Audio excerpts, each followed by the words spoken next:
ეს ნამდვილად არის უპრეცედენტო ამბავი. საზოგადოებამ აჩვენა არნახული თანადგომა მხარდაჭერა სულ რამდენიმე დღეში შეგროვდა ამდენი თანხა, რასაც ბუნებრივია მიზნობრივად გამოიყენებენ ბავშვები და მათი ოჯახები. თუმცა მე ვფიქრობ, რომ აქ უპირველეს ყოვლისა ამ თანადგომამ და სოლიდარობამ ყველაზე მნიშვნელოვანი რაც გააკეთა, მორალური საყრდენი შესძინა ამ ოჯახებს. ეს არის ყველაზე მთავარი, იმიტომ რომ ჩვენ არ უნდა დაგვავიწყდეს, რომ ეს არის უმძიმესი გენეტიკური დაავადება, რომელსაც ნებისმიერ შემთხვევაში ჭირდება სისტემური სრულფასოვანი მართვა სახელმწიფოს მხრიდან. დღეს ეს ბავშვები, მათი ოჯახები აკეთებენ არა მარტო საკუთარ მომავალი თაობების საქმესაც, რომ ხვალ აღარავის აღარ მოუწიოს იგივე მდგომარეობაში მყოფ ბავშვებს, ოჯახებს, ქუჩაში დგომა და უკვე სტრატეგიულად სახელმწიფო გეგმავდეს ყველაფერს მათი დაავადების მართვას. ეს არის უმნიშვნელოვანესი, ამიტომ მე ვფიქრობ, ამ საზოგადოების მხარდაჭერამ უპირველეს ყოვლისა ამ ოჯახებს მისცა ძალა, რომ გააგრძელონ ბრძოლა მთავარი გენერალური ბრძოლისთვის და გენერალურ ბრძოლას ვეძახე იმას, რომ სახელმწიფო იძულებული გახდა ეს ჩაერთოს ამ პროცესში, რადგან როგორც თქვი, უბრალოდ შეუძლებელია სხვანაირად სახელმწიფო მართვის გარეშე შეუძლებელია ამ დაავადების მართვა, იგივე მოლაპარაკებების წარმოება ფარმაცევტულ კომპანიებთან, იგივე ექიმების კონსილიუმების შექმნა და ასე შემდეგ. ამას ჭირდება ნებისმიერ შემთხვევაში სისტემური მართვა, კომპლექსური მართვა. ამიტომ უპირველეს ყოვლისა ეს იმ ბავშვებისთვის მე მუდმივად დავდივარ ამ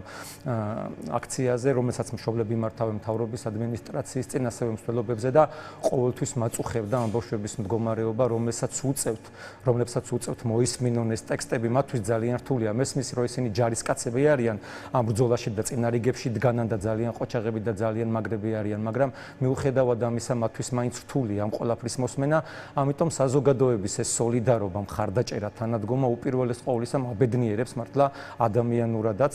რომ ამ ბავშვებმა დაინახეს, რამდენად სოლიდარულია საზოგადოება მათ მიმართ, რამდენად მნიშვნელოვანია მათთვის ეს ბავშვები საზოგადოებისთვის და ქართულმა ოცნებამაც, რა თქმა უნდა, მათ ძალიან კარგად იციან, რამხელა სოლიდარობაც არსებობს საზოგადოების მხრიდან და ეს უკვე ხილული გახდა, ამას ვეღარ უარყოფენ და ის კამპანია, რომელიც ააგორეს, არის აბსოლუტურად ამორალური, რა თქმა უნდა, ჩვენ მოვისმინეთ მათი მშობლებისგან, რომ ელემენტარულ საბაზისო დონეზეც არ ყოფნით ამ ბავშვებს ის ფინანსური мотиваცია, რაც სახელმწიფოს მხრიდან არის გამოყოფილი, ჩვენ მოვისმინეთ, არაერთი სტატუსი წავიკითხეთ, ასევე თქვენს ეთერშიც მოვისმინე მშობლების გამონათქვამები ადგილზეც, რომ მინიმალურ საბაზისო ელემენტარულ დონეზეც კი ვერ უმკლავდებიან იმ საჭიროებებს, იმიტომ რომ ეს არის ძალიან ვერაგი დაავადება, მას ჭირდება მრავალმხრივი მხარდაჭერა, მრავალმხრივი მართვა, არა მარტო ეტლები არ შველის ამას, იქ მილიონი რაღაცაა დეტალებში რო ჩავიდეთ, ძალიან დიდი თანხები ჭირდება და მადლობა ღმერთს, რომ ამხელა კოლოსალური თანხა მოგროვდა, აი ამ საჭიროებებისთვის ბუნებრივია ეს წამლისთვის არ იქნება საკმარისი, ამიტომ ლაპარაკობ მე სახელმწიფოს როლზე, რომელიც ამ შემთხვევაში ჩვენ არ გვაქვს სამწუხარო და ქართულმა ოცნებამ ეს გამოცდა ვერ ჩააბარა, რეალურად ჩვენ სახელმწიფო არ გვაქვს, რომელსაც შეუძლია ბავშვებზე ზრუნვა და 1000 მიზეზი გამოიგონეს აბსოლუტურად თითიდან გამოწოვილი, იმიტომ რომ ისინი ვერ მართავენ ამას და მე ვფიქრობ, რომ საზოგადოებამ ამ მხრივ სახელმწიფოზე 10 თავით მაღლა მდგომის შთაბეჭდილება დატოვა და ეს პრაქტიკულადაც გამოიხატა იმ დახმარებაში, რომელიც ბავშვებს და მათ ოჯახებს აღმოუჩინეს. კი ბატონო, და სხვათა შორის აი რომ თქვით, რომ ის დახმარება, რომელსაც იღებს სახელმწიფოსგან, არის მინიმალური და ისიც სხვათა შორის ბრძოლის შედეგად მიაღწიეს ამ მშობლებმა, ხო, აი ამ დახმარებასაც, ამასაც თავად არაერთხელ აღნიშნავენ მშობლები. გადავიდეთ ნიკა სხვა საკითხებზეც. რეკლამამდე ჩემს წინას სტუმართან საუბრობდი 26 მაისთან დაკავშირებით ალიანსის წარმომადგენელი იყო ჩვენთან. თქვენი პოლიტიკური გუნდი რა გეგმებით არის 26 მაისს, რას აპირებთ, სად იქნებით, რომ მოგვიყვეთ? ჩვენი პოლიტიკური გუნდი ხა ძალიან ინტენსიურ პოლიტიკურ საქმიანობაში არის. ჩვენი ლიდერები გასულები არიან რეგიონებში, თბილისშიც მოძრაობთ ჩვენ ყოველდღიურად. ჩვენ ნებისმიერ აქციაზე პრინციპში ვართ, სადაც სახალხო პროტესტი არის გამოხატული, არა მარტო თბილისში, რეგიონებშიც. მე ვგულისხმობ იმ ყოველკვირეულ შაბათის მარშებს, რომელიც იმართება, რომელიც სხვადასხვა ღონისძიებებს ეთმობა, ხო? არის ხოლმე ეხლა მაგალითად დიუშენის ბავშვებისთვის იყო განკუთვნილი. ჩვენ ამ მარშებს ვესწრებით, ბუნებრივია, მაგრამ კონკრეტულად ეს ღონისძიება 26 მაისის ღონისძიება არის პარტიული ღონისძიება. ეს არ არის რაღაც საერთო სახალხო ეროვნული ღონისძიება. რა თქმა უნდა, დამოუკიდებლობის დღე ეკუთვნის ყველას, ბუნებრივია, მაგრამ კონკრეტულად ღონისძიებაზე ალიანსის წარმომადგენლები ის მუდმივად ამას ამბობენ, რომ ეს არის პარტიული ღონისძიება, მათი ალიანსის მიერ ორგანიზებული. ამიტომ ბუნებრივია ჩვენი პოლიტიკური გუნდი ყველას ეპატიჟებენ, არა მარტო მათ რაღაცა გასაგებია, მაგრამ ეს ამბობენ, რომ ეს არის პარტიული ღონისძიება. და ხჩერო პარტიული ღონისძიება გავაკეთოთ, არ მგონია, რომ იქ სხვა პარტიულმა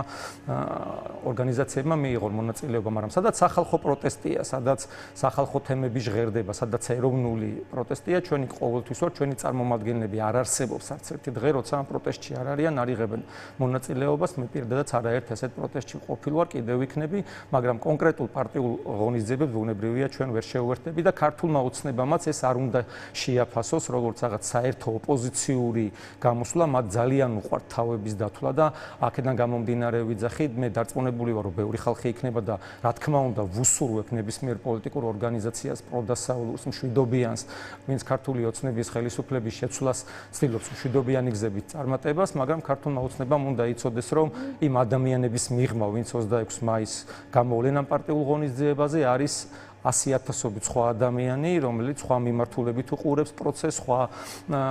წინააღმდეგობის ველზე არის ჩაბმული და ეს ხალხიც აუცილებლად დასამატებელია მათ წინააღმდეგ, რომელიც არანაკლებ შეიძლება იყოს, ვიდრე 26 მაისს გამოვა რუსთაველის. კი ბატონო, აი როგორც თქვენ ამბობთ 26 მაისს ერთი მხრივ ეწყობა პარტიული ღონისძიება ალიანსის ორგანიზებით და მეორე მხრივ ის ოფიციალურ ღონისძიებების ოფიციალური ნაწილი, რომელსაც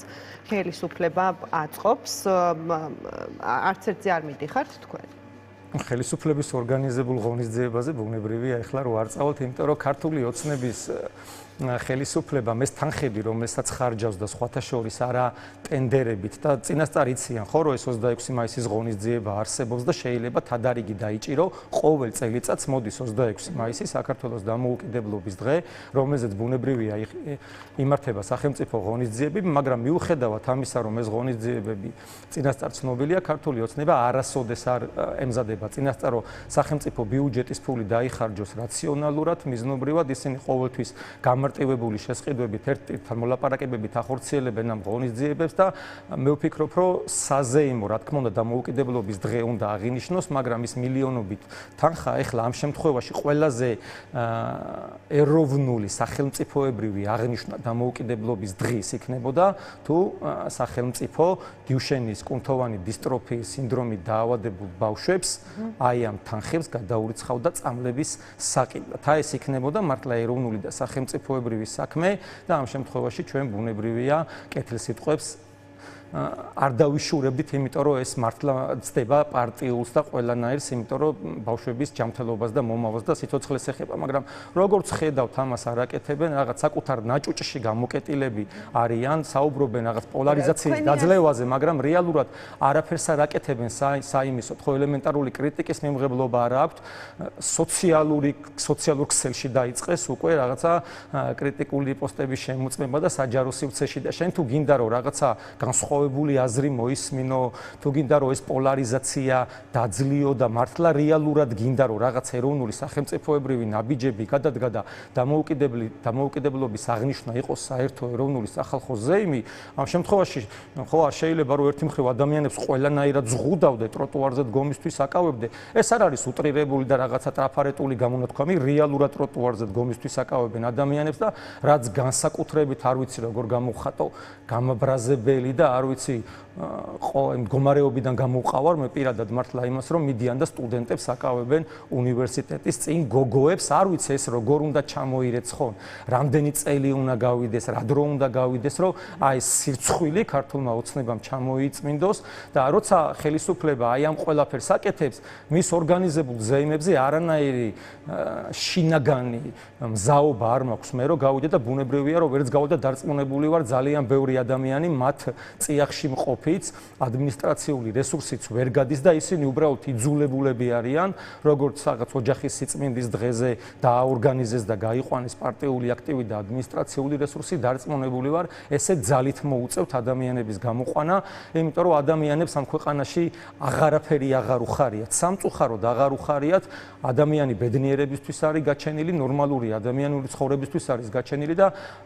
ვერ უმკლავდებიან ელემენტარულ ცხოვრებისეულ გამოწვევებს, იხჩობიან ჯარიმებში, საურავებში, გაძვირებულია ყველაფერი და ეს არ არის რაღაც პოლიტიკური სპეკულაცია და პოპულისტური საუბარი, ყველა დამეთანხმება ნებისმიერი ამ ქვეყანაში ცხოვრები ადამიანი, რომ მათ უწევთ თვიდან თვემდე ფიზიკური გადარჩენისთვის ბრძოლა და ამის ფონზე არავის არ ეზეიმება ის პოლიციის დღისთვის გამოყოფილი მილიონები იქნება თუ დამოუკიდებლობის დღისთვის ჯობია ხალხის საჭიროებებს და ამ ქვეყნის რეალურ საჭიროებებს მოხმარდეს, იმიტომ რომ ადამიანებს ეზეიმებათ მაშინ, როცა სახში არ ყავთ ავადმყოფი მშობლები, ხანდაზმული მშობლები, რომლებიც წამლებს ვერ ყიდულობენ, ბავშვები, რომლებსაც არ შეა და ელემენტარულად, არ ვიცი, უკვე თქვენს ეთერშიც ძალიან ბევრჯერ მისაუბრია ამაზე, საბაზისო განათლებას ვერ იღებენ ბავშვები, წლობით არის დანგრეული სკოლები და ამას ვერ უმკლავდებიან და ამის ფონზე რა ეზეიმებათ, რა დღესასწაულებათ, მე პირადად არ ვიცი და თქვენ თუ იცით, სიამოვნებით მოგისმენთ. მე. ხო, დარწმუნებული ვარ, თქვენც არიცით რა არის ამ ქვეყანაში საზეიმო, როცა თვეზე მეტია ბავშვები წამალს ითხოვენ და ისევ საზოგადოებამ ხალხმა შეძლო მათი გამაგრება და გამყარება და მათთვის ძალის და ენერგიის მიცემა. კი ბატონო, აი ისევ დიუშენის საკითხს მინდა რომ დავუბრუნდე ნიკა, აი როგორ ფიქრობთ რატომ პირდაპირ დავსვამ კითხვას, რატომ არ ეხმარება ხელისუფლება ამ ბავშვებს? თავარი მიზეზი რა არის თქვენი აზრით? ჩამოყალიბებული ვარ მე ამაში, რატომაც არ ეხმარება. ჩემი აზრით ეს არის მათი მხრიდან, ესე აზროვნებენ საერთოდ რეჟიმები, პოლიტიკური მიზანშეწონილობის საკითხი არის. რა თქმა უნდა, მეწვრილმანეებიც არიან და თანხებსაც უფრთხილდებიან, სათავისოდ ჭირდებათ ეს თანხები, ბუნებრივია თავისი პრემიებისთვის და დანამატებისთვის და ავტოპარკისთვის, მაგრამ ამის მიღმა პოლიტიკური მიზანშეწონილების საკითხი დგება. რეჟიმები, როცა უკან დახევის მაგალითებს აჩვენებენ, ამ შემთხვევაში ისინი ირღვევიან და იშლებიან. ეხლა ერთადერთი ესენი დგანან ძალმომრეობაზე, რომ არავითარ შემთხვევაში ესეთ სენსიტიურ, კეთილშობილ თემებშიც კი არ შეუძლიათ უკვე უკან დახევა, იმიტომ რომ ეს ჩაეთვლებათ მარცხად, სისუსტეთ და სისუსტის გამოვლინება მათთვის არის დამანგრეველი. ეს არის ძირითადი ფუნდამენტური საერთოდ არ მieყვანათ არა საქმე. ესენი ხო არ არიან დამოუკიდებელი საკუთარ გადაწყვეტილებებში, ეხა ხო არავის არ ჯერა რომ ირაკლი კობახიძე იღებს ამ გადაწყვეტილებებს და არც ბიძინა ივანიშვილი არ იღებს, დარწმუნებული ვარ ამ გადაწყვეტილებებს. ესენი იმართებიან. ბიძინას ზემოთ რა თქმა უნდა არიან ხო რუსული ჩარევები ბუნებრივია არსებობს, იმიტომ რომ ძალიან ბევრი კომპონენტი ამას ადასტურებს. ხო ზუსტად იგივე ამბები ხდება, მაგალითად ჩვენთან რო არის აბაუმი გინდა, ზუსტად იგივე პროპაგანდა ქონდა მაგალითად ორბანს უნგრეთში, ხო რეჟიმები ერთმანეთს ხო გვანან ეს ამათ ყველა საერთო რუსული ლობი მართავს ბუნებრივია და რეჟიმები ესე იმართება ზოგადად რომ არავითარ შემთხვევაში მათ უკან არ უნდა დაიხიონ. ამის ნებაც რო კონდეთ, ნუ მე არ მგონია რომ ეხლა ამის ნება კონდეთ, იმიტომ რომ თვითონაც მობღაუჭებულები არიან ამ საوارძლებს და საკუთარ თანამდებობებს და აქედან გამომდინარე მათ უბრალოდ არ შეუძლიათ უკან დახევა პოლიტიკური მიზანშეწონილობის საკითხია მეწვრილმანეობის გარდა, ამიტომ ისინი ვერ დაიხევენ უკან თუ ამას საზოგადოება არ აიძულებს. ამიტომ მე მინდა საზოგადოებას მოუწოდო, ეს ძალიან მნიშვნელოვანი მოწოდებაა და მინდა რომ კარგად გაიგოს ეს საზოგადოებამ, კარგია ფინანსური დახმარება, ძალიან მნიშვნელოვანია ეს მორალური დახმარებაც არის, მაგრამ ფიზიკური დახმარება ამ მარშებზე სიარული, აქციებზე სიარული, სადაც ღამეებს ათევენ დიუშენის სინდრომის მქონე ბავშვების მშობლები არის ბევრად უფრო მნიშვნელოვანი, იმიტომ რომ ეს არის ერთადერთი გზა, რომელიც აიძულებს ქართული ოცნების ხელისუფლებას, რომ ეს დაავადება აიყვანოს სახელმწიფო მართვაზე. დღეს არის აგერ რუსთაველის მეტროდან მთავრობის ადმინისტრაციამდე თუ არ ვწდები 8 ნახევარზე იწყება მსვლელობა და მე მოუწოდებ ყველას, რომ ამ მსვლელობას შემოუერთდეს, იმიტომ რომ ეს ბევრად უფრო მნიშვნელოვანია ვიდრე ფინანსური მხარდაჭერა.